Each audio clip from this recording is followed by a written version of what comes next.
أعوذ بالله من الشيطان الرجيم.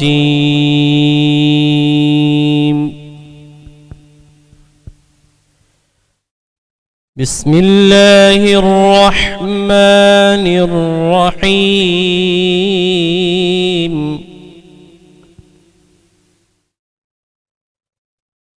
والضحى والليل إذا سجى ما ودعك ربك وما قلى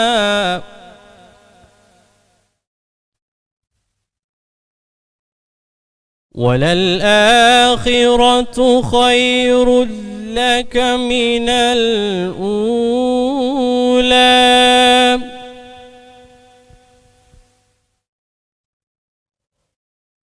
ولسوف يعطيك ربك فترضى ألم يجدك يتيما فآوى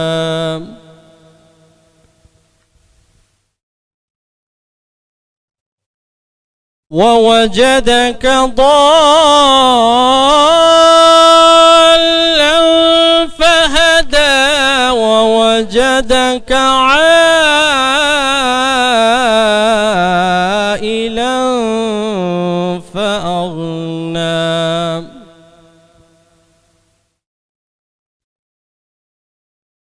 فأما اليتيم فلا تقهر وأما السائل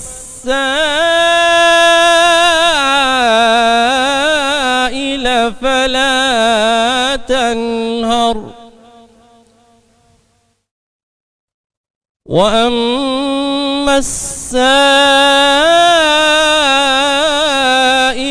فلا تنهر وأما بنعمة ربك فحدث. صدق اللہ العظیم.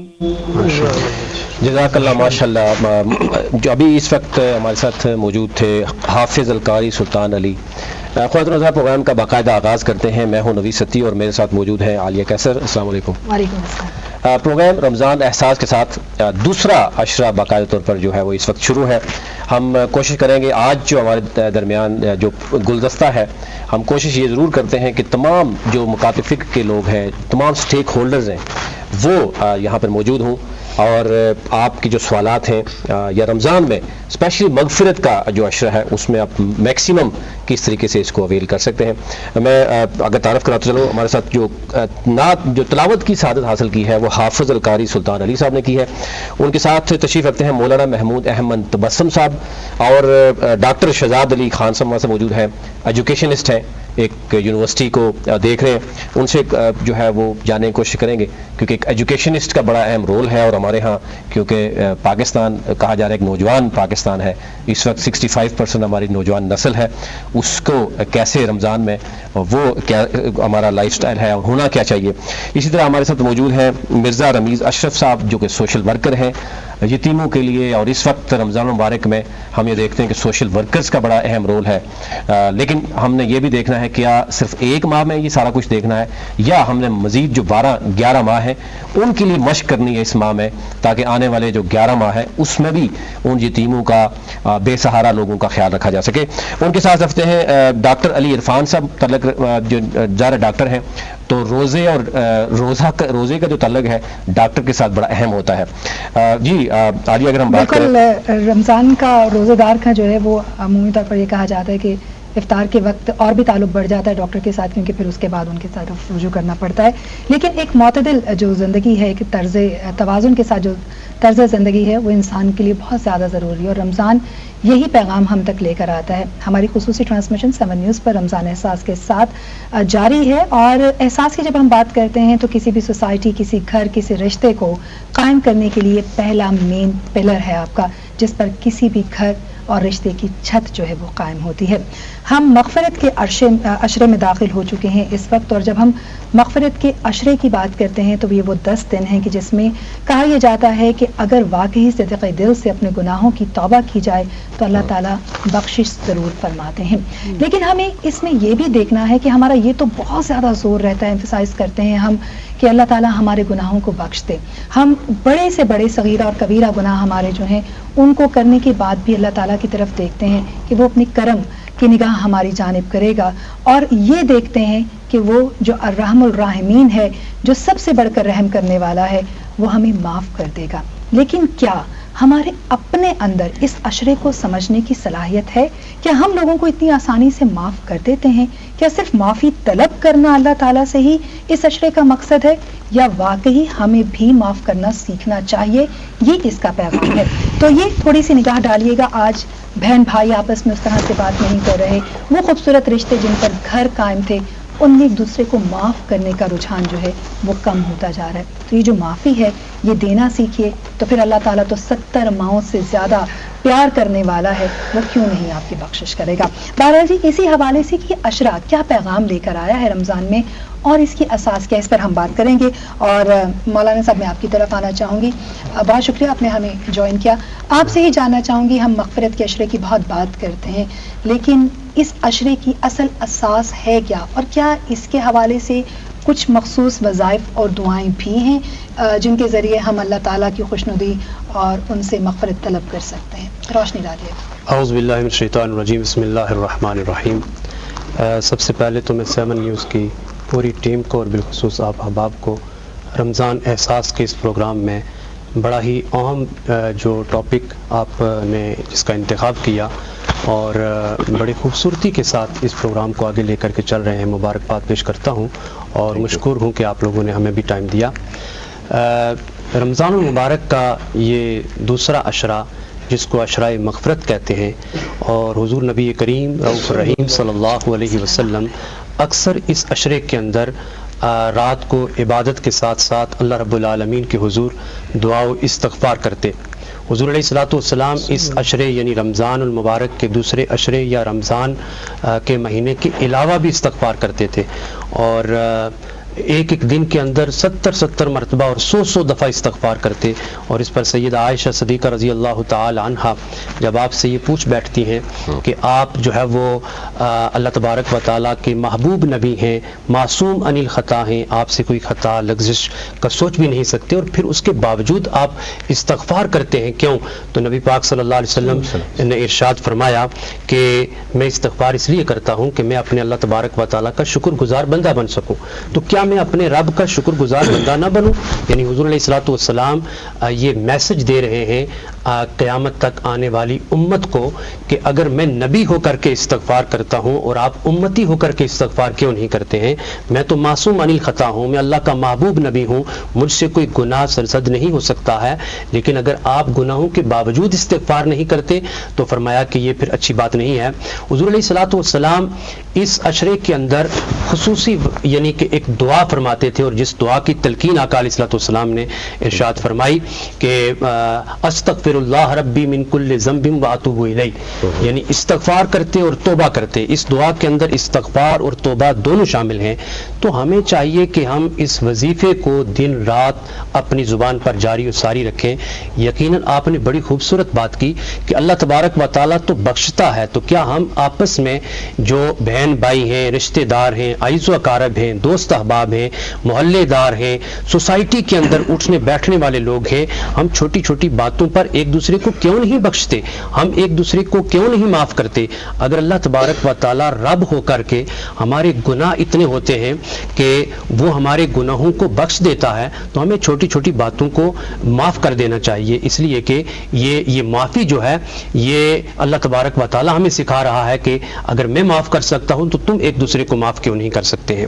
تو ایک تو یہ بات کہ ہمیں معاف کرنا چاہیے، یعنی معاف کرنا چاہیے، اور یہ معافی جو ہے اس کے اندر بہت ہی برکت ہے۔ اور سرکار کائنات صلی اللہ علیہ وسلم اس عشرے کے اندر رات کو نوافل ادا کرتے، نماز ادا کرتے، اور کثرت کے ساتھ جو ہے استغفار اور توبہ کا جو ہے وہ ورد کرتے، اور ہمیں بھی یہی تلقین دی ہے۔ بہت خوب جی. ڈاکٹر صاحب بھی ہمارے ساتھ موجود ہیں اور ڈیفینیٹلی خواتین حضرات اگر آپ کے سوالات ہوں تو بالکل آپ جیسا سوال بھیجتے ہیں اس سے پہلے بھی آپ بھیج سکتے ہیں. ہمارے ساتھ جو بھی ریلیجس اسکالرز ہوتے ہیں, سوشل ورکرز ہوتے ہیں, جو ڈاکٹرز حضرات ہوتے ہیں, کیونکہ روزے کا ڈیفینیٹلی تمام احباب سے بڑا اہم رول ہے. ڈاکٹر صاحب ہم آپ کی طرف آئیں گے. ڈیفینیٹلی آپ ریپرزینٹ کر رہے ہیں پاکستان. اس وقت ان خوش قسمت ممالک میں سے ہے جہاں پر اس وقت کہا جا رہا ہے کہ پاکستان میں 65%, یہ ہم روزانہ بات تو کرتے ہیں لیکن وہ 65% جو یوتھ ہے ذرا جو آپ یونیورسٹیز میں دیکھ رہے ہیں, رمضان میں ہمیں بیسیکلی روزے کا مطلب صرف خاموش رہنا یا رک جانا یا صبر کرنا, یہ تو چیزیں ہمیں نظر آتی ہیں, لیکن پریکٹیکلی آپ کیا سمجھتے ہیں کیا سیکھنا ہوگا ہمیں 11 ماہ جس پہ ہم, کیونکہ ہم ایک چیز بڑی کامن دیکھتے ہیں کہ ٹائم کی پابندی رمضان میں ہم دیکھتے ہیں, اس کے علاوہ ہم تمام سوشل سیکٹر میں اگر آپ دیکھیں رمضان کے بعد ہم تقریب 7 بجے ٹائم دیا جاتا ہے, 9 بجے شروع ہوتی ہیں. تو کیا سیکھیں گے اب رمضان میں جو آپ سمجھتے ہیں کہ اگلے 11 ماہ میں بھی ہم. میرا السلام علیکم, بسم اللہ الرحمن الرحیم. میرا خیال ہے مولانا صاحب نے بڑا اچھا اس کا عشرے کے بارے میں بھی بتایا اور رمضان کے بارے میں بھی. سب سے اہم چیز جو ہمیں سیکھنی ہے رمضان کے مہینے میں, آپ نے خود اس کا ذکر کیا, وہ ڈسپلن ہے. جو سب سے مشکل ہے یوتھ کے لیے, آپ نے کہا 65% آبادی پاکستان کی 30 سال سے کم عمر کی ہے. اس کا مطلب ہے کہ یونیورسٹی اور کالجز میں سب سے زیادہ آبادی پاکستان کی اس وقت موجود ہے. تو ڈسپلن, اور اس میں ڈسپلن میں بیسک چیز ہے وقت کی اہمیت. اب آپ دیکھیں صبح سیکنڈز کے حساب سے ہم رکتے ہیں اپنے آپ کو کھانے سے, 4 بج کے اتنے منٹ ہو گئے, اتنے سیکنڈ ہو گئے, اذان کا اور وصل کا انتظار کرتے ہیں. اس کے بعد سارا دن ہم نے حلق سے پانی نہیں اتارنا, اور پھر افطاری کے ٹائم ہم بے شک 5 منٹ رہتے ہوں لیکن ہم برداشت کر کے بیٹھے ہوتے ہیں. تو یہ پورے سال کے لیے اپنے آپ کو ڈسپلن کرنے کی ایک پریکٹس ہے. میرا خیال ہے پائلٹ ہو جاتا ہے, ایک پریکٹس ہو جاتی ہے. 1 سال اگر آپ 1 مہینہ اس طرح کر لیں تو پھر سارا سال آپ اس کی طرف جا سکتے ہیں. تو یوتھ کے لیے سب سے اہم جو اس میں میرے خیال میں پیغام ہے کہ جو ایک وقت ہے نا جو اللہ نے ہمیں دیا ہوا ہے زندگی میں, وہ بہت قیمتی ہے, اور جتنا جلدی ہم وقت کی قدر و قیمت سمجھ جائیں اتنا زیادہ ہم اپنے مستقبل کو, ظاہر ہے ان کا اپنا مستقبل ہے اور یوتھ ہی ہمارا مستقبل ہے. ہم تو اپنا کہتے ہیں کہ زندگی گزار چکے ہیں اور تقریباً مڈل ایج سے اوپر جتنے بھی لوگ ہیں وہ اسٹیبلٹی کے فیز میں ہوتے ہیں. تو جو یوتھ ہے انہوں نے اپنی پوری زندگی ابھی بنانی ہوتی ہے. تو سب سے اہم چیز وقت کی پابندی اور ڈسپلن ہے. دوسرا جو اس کے اندر جس طرح مولانا صاحب نے بھی کہا, معافی دینا اور آپس میں اچھے طریقے سے بات چیت کرنا, تو جو کریکٹر بلڈنگ ہے نا وہ اس کی پریکٹس بھی اس میں ہو سکتی ہے. آپ نے دیکھا ہی ہوگا کہ روزے کی وجہ سے ہم برداشت اپنی بڑھا لیتے ہیں. تو ہم نے اگر دل بھی چاہ رہا ہے غصہ کرنے کا تو سوچیں گے یار نہیں روزہ ہے, روزہ خراب نہ ہو, تو وہ برداشت کرتے ہیں. تو جو ایک تو ڈسپلن ہے, دوسرا جو اپنے اوپر کنٹرول ہے نا, سیلف کنٹرول, برداشت, وہ بڑا اچھا موقع ہے کہ ہم 1 سال میں اپنا پورے سال کے لیے اس 1 ماہ میں اپنا سیلف کنٹرول بلڈ کر لیں. اور یقیناً اس مشکل وقت میں تو اس کی بہت زیادہ ضرورت بھی ہے جب لوگ بہت زیادہ عدم برداشت کا شکار ہو رہے ہیں. آگے بڑھیں گے, ہمارے ساتھ مرزا رمیز اشرف صاحب موجود ہیں. السلام علیکم, بہت شکریہ آپ نے ہمیں جوائن کیا. یہ ڈفرینٹلی ایبل جو بچے ہیں ان کے لیے کام کر رہے ہیں, اور خاص طور پر ان کی آرگنائزیشن کس طرح سے ان کو ہیلپ کر رہی ہے, اس کے حوالے سے آگاہ کیجیے گا. کس طرح کا آپ کا کام ہے, اور چونکہ سوشل ورکر ہیں تو کس سیکٹر کو اس وقت آپ ہیلپ. اور اگر ایڈ کرتے چلیں صاحب کہ اس دفعہ یعنی کہا جا رہا ہے کہ رمضان میں بہت زیادہ انفلیشن ہے, مہنگائی بہت زیادہ ہے, تو کس طرح کے چیلنجز بھی ہیں اور ڈیمانڈ کس طرح کی ہے. اور ظاہر ہے پبلک میں ہم یہ دیکھ رہے ہیں کہ ایک روزانہ صرف فری ایک آٹا دیا جاتا ہے, اس کے لیے ہمیں لاکھوں کی تعداد پورے اسلام یعنی پورے پاکستان میں نکلتی ہے. ہر گلی محلے میں آٹا تقسیم ہو رہا ہے, لیکن ایسے لگ رہا ہے کہ شاید پورے پاکستان آٹے کے پیچھے گر رہا ہے. بسم اللہ الرحمن الرحیم. بہت شکریہ جی پہلے تو آپ کا, وید بھائی, آپ کی پوری ٹیم کا, آپ نے ہمیں اپنے خیالات کا اظہار کرنے کا موقع دیا. رمیز بیگ مددگار ٹیم اسلام آباد کے چینل سے الحمدللہ تقریباً 8 سال سے ہم یہ کام کر رہے ہیں, اور جو بیسک موٹو ہمارا ہے مدد کیجیے مددگار بنیے. اور اس میں سب سے پہلے جو ہمارا تھا, اس میں ویل چیئر کا کام ہم کرتے ہیں ڈسیبل لوگوں کے لیے, اسپیشلی تو بچوں کے لیے ہے. پھر اس میں آٹومیٹکلی بات ہے جب جیسے جیسے یہ کام گرو کیا, لوگوں کو پتہ چلا, تو ہمارے سے رابطے بڑھے, تو اللہ تعالیٰ نے کرم نوازی کی اور الحمدللہ ہم نے سیٹ اپ کو بڑھایا, اور اس میں بڑے لوگ بھی آ گئے, مریض بھی آ گئے. تو اللہ کا بڑا کرم ہے. فیملی سیٹ اپ سے اسٹارٹ کرتے ہوئے پھر ہم نے اس کو چند دوستوں کے تک اس کو بڑھایا. اس میں یہ بھی اللہ کا فضل ہے کہ ہم باہر سے کوئی ڈونیشن وغیرہ نہیں لیتے. ہمارے چند دوست احباب اور فیملی ممبرز ہیں